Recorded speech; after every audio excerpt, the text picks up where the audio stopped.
Lumutang sa NBI ang abogadong nagnotaryo sa joint affidavit ng mga dati umanong Marines at bagmen ni Zaldico.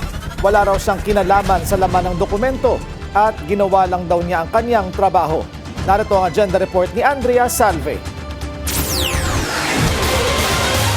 Paano ko sisingilin yung mga yan?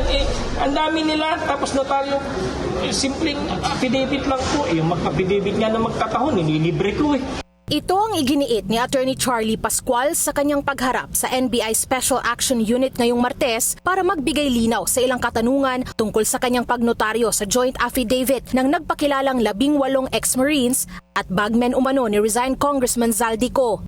Isa ang abogado sa higit 20 sinupina ng NBI sa nagpapatuloy nitong investigasyon sa umano'y 805 billion peso cash delivery scheme na inuugnay sa ilang politiko. Nilinaw ni Pascual na lihitimo ang kanyang serbisyo at ginawa lang ang kanyang notarial duties.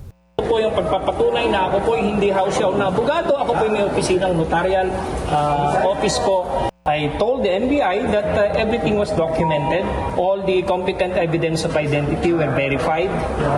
And they confirmed to me that it is their voluntary statement. So I just did perform my notarial duties, no?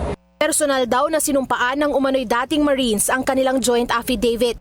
We browse over it. Yeah, I browse over it. I have nothing to do with the contents of the sinumpaang salaysay. Aminado rin ang abogado na malalagay sa public scrutiny ang kanyang pagnotaryo sa joint affidavit kaya documented umano ang buong proseso.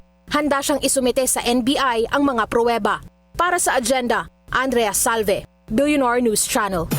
Manatiling nakatutok sa Billionaire News Channel. Sumubaybay sa aming social media accounts at mag-subscribe sa aming YouTube channel para sa mga eksklusibong balita at storya.